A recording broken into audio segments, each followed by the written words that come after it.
Hi kids, I'm Honey, and I'm going to read you a bedtime story. Tonight's story is Goldilocks and the Three Bears, adapted by Jennifer Bodart, illustrated by David Morrell. There once was a family of three bears. Papa Bear, Mama Bear, and wee baby bear lived in a cozy cottage right in the heart of the forest. The three bears started each day in much the same way. They tidied up their comfortable home, taking special care to make their beds and fluff up their pillows just so. Mama Bear prepared 3 bowls of oatmeal and set them out on the table. As their oatmeal cooled, the bear family would take a leisurely walk in the forest, pointing out the many beautiful birds and tall old trees. One morning, there was a young girl named Goldilocks walking in the forest. Goldilocks had been following butterflies and wandered into the forest all by herself. She was terribly hungry and tired. She walked a long time until she came across a lovely little house. "Is anyone home?" called Goldilocks. When no one answered, Goldilocks sat patiently on the front step and waited for the owners to return. Now, Goldilocks had forgotten her sweater that morning, and the forest can be quite chilly in the spring. She waited a little while longer and then opened the door and let herself in. She hoped that whoever lived in such a sweet little cottage would not mind if she went in to rest a bit. Goldilocks saw 3 bowls of oatmeal on the table. Her stomach began to rumble. She had also forgotten to eat breakfast that day. "I wish they would come home and offer me a bit of oatmeal," Goldilocks thought. The steam from the largest bowl tickled her nose. She waited a little longer and then reached for a spoon. She dipped the spoon into the largest bowl of oatmeal that happened to belong to Papa Bear. "Oh no! This oatmeal is much too hot," she said, dropping the spoon and making quite a mess. She tried a bit of the middle-sized bowl that belonged to Mama Bear. "And this oatmeal is much too cold," she said, knocking the bowl slightly with her elbow.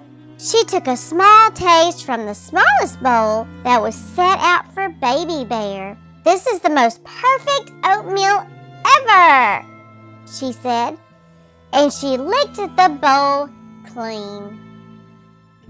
Goldilocks felt full after eating the oatmeal. She poked her head into another room of the house and saw a cozy sitting room with 3 lovely chairs. "I wish they would come home so that we can sit and chat," Goldilocks thought.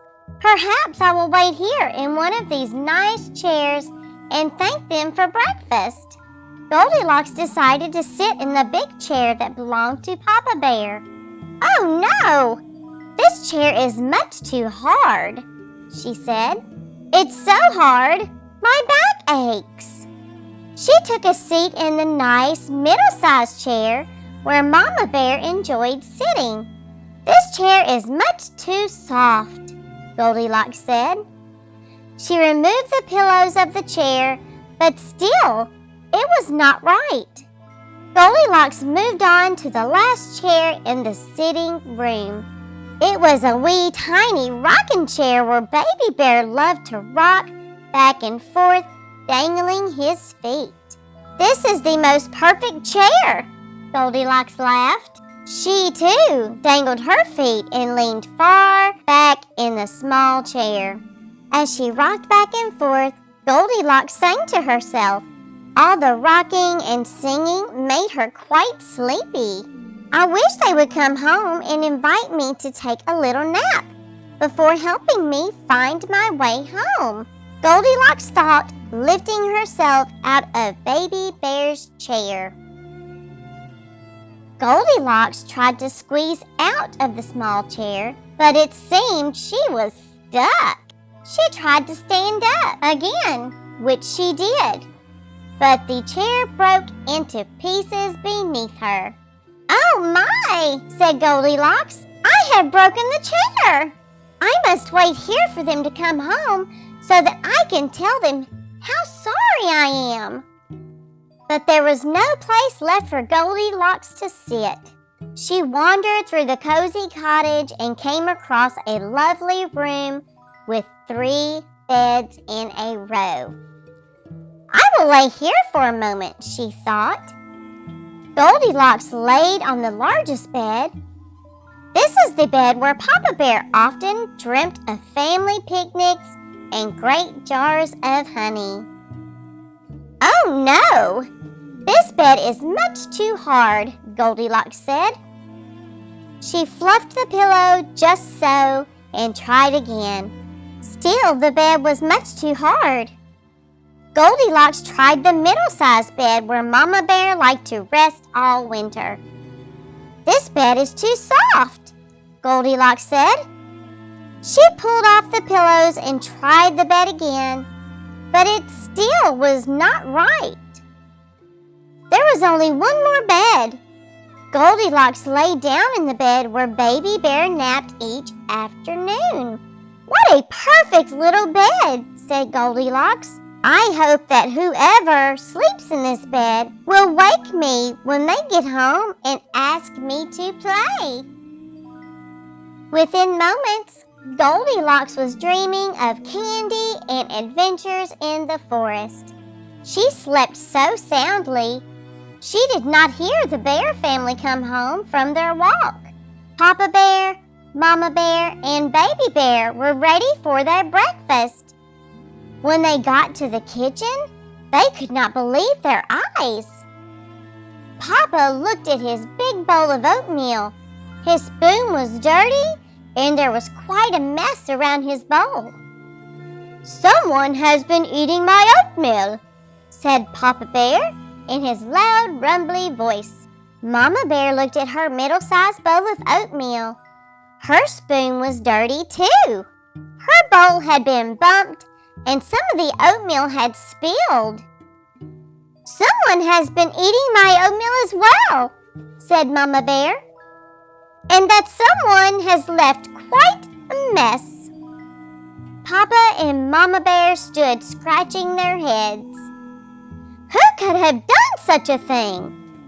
they both said at once. Baby Bear went over to his bowl of oatmeal. He frowned and showed it to his parents. "Someone has been eating my oatmeal," said Baby Bear. "And whoever it was liked it so much, there is not even a spoonful for me." The Bear family was quite concerned. "Who could have done such a thing?" asked Mama Bear.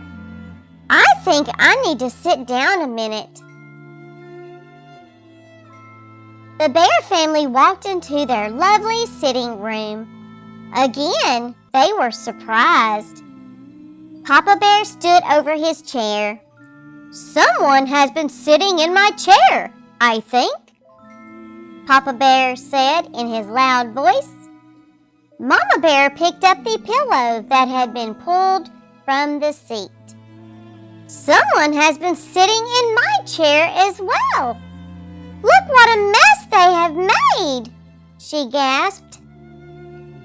But it was Baby Bear who had the biggest surprise when he went over to his favorite rocking chair. It was broken to pieces. "Oh my!" Baby Bear cried. "Someone has been sitting in my chair, and that someone was very careless. Now I'll never be able to dangle my feet and rock back and forth." Papa Bear was very worried now. "Who in the world could have done such a thing?" he asked. "Maybe we should check the bedroom," Mama Bear suggested. The Bear family made their way to their cozy bedroom. "I hope that whoever it is not hiding under my bed," Baby Bear said. "Don't worry," Papa Bear said, taking his paw. "We will check under your bed." The bear family slowly walked to their bedroom. Papa Bear walked to his great big bed. "Someone has been sleeping in my bed and has disturbed my pillow," he said in his loud, rumbly voice. Mama Bear looked at her middle-sized bed. She gasped. She picked up the pillow that had been thrown on the floor. "Oh no! Someone has been sleeping in my bed," she said impatiently. "I wish that someone would learn to pick up after themselves." Baby Bear walked slowly to his small bed. He rubbed his eyes and leaned in more closely. He saw what was on the pillow. He saw what was under the covers.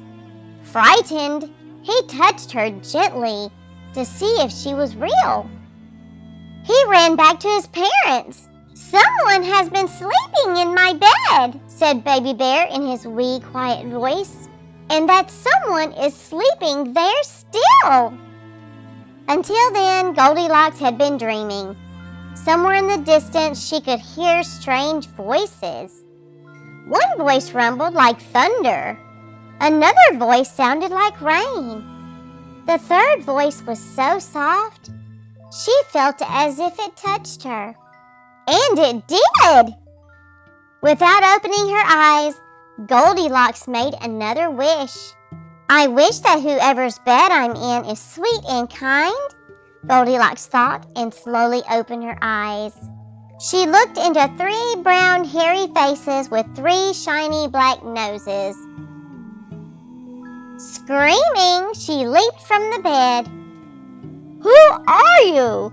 asked Papa Bear in his loud, rumbly voice.